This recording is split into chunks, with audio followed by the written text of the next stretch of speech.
ससुराल में वो पहली सुबह आज भी याद है। कितना हड़बड़ा के उठी थी, ये सोचते कि देर हो गई है और सब न जाने क्या सोचेंगे। एक रात ही तो नए घर में काटी है और इतना बदलाव।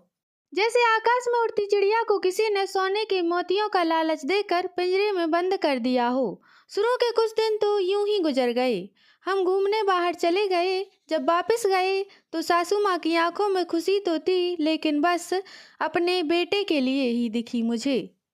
सोचा शायद नया नया रिश्ता है, एक दूसरे को समझने में देर लगेगी, लेकिन समय में जल्दी ही एहसास करा दिया कि मैं यहाँ की बहू हूँ। जैसे चाहूँ वैसे नहीं रह सकती। कुछ कायदा मर्यादा है जिनका पालन मुझे करना होगा।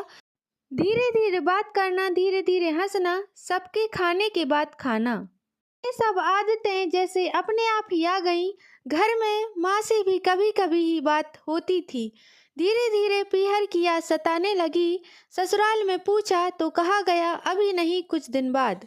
जिस पति ने कुछ दिन पहले ही मेरे माता पिता से ये कहा था कि पास ही तो है, कभी भी आ जाएगी, उनके भी सुर बदल गए। अब धीरे धीरे समझ आ रहा था कि शादी कोई खेल नहीं।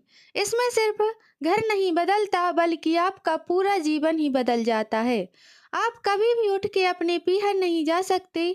यहाँ तक कि कभी याद आए तो आप पीहर वाले भी बिन पूछे नहीं आ सकते। पीहर का अल्हड़पन, वो बेबाक हंसना, वो झूठे मोह रसोई में कुछ भी छू लेना, जब मन चाहे तब उठना, सोना, नहाना, सब बस अब यादें ही रह जाती हैं। अब मुझे समझ आने लगा था कि क्यों विदाई के समय सब मुझे गले लगाकर रो रहे थे। असल में मुझसे दूर होने का एहसास तो उन्हें हो ही रहा था, लेकिन एक बात और थी जो उन्हें अंदर ही अंदर परेशान हो रही थी कि जिस सच से उन्होंने मुझे इतने साल दूर रखा, अब वो मेरे सामने आ ही जाएगा। पापा का ये झूठ कि मैं उनकी बेटी नहीं बेटा हूँ, अब और दिन नहीं छुप पाएगा। उनकी सबसे बड़ी चिंता ये थी कि अब उनका ये बेटा, जिसे कभी बेटी होने का एहसास ही नहीं कराया था, जीवन के इतने बड़े सच को स्वीकार कैसे करेगा।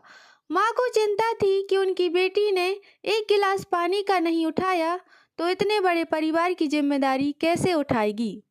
सब इस विदाई और मेरे पराये होने का मर्म जानते थे सिवाय मेरे, इसलिए सब ऐसे रो रहे थे जैसे मैं डोली में नहीं अर्थी में जा रही हूँ।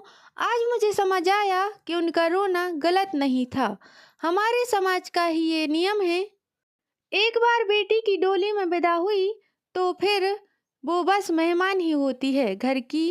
फिर चाहे कोई कितना ही क्यों ना कह ले कि ये घर आज भी उसका है, सच तो ये है कि अब वो कभी भी यूं ही अपने उस घर जिसे मायका कहते हैं नहीं आ सकती। हजारों समस्याओं परेशानी आने पर भी उसी को हल करना है, हंसते, गम को छुपाते हुए। क्या यह तपस्या से कम नहीं है? अनजान जगह को सुधार कर अच्छा बनाने का काम करना। क्या कहेंगे आप?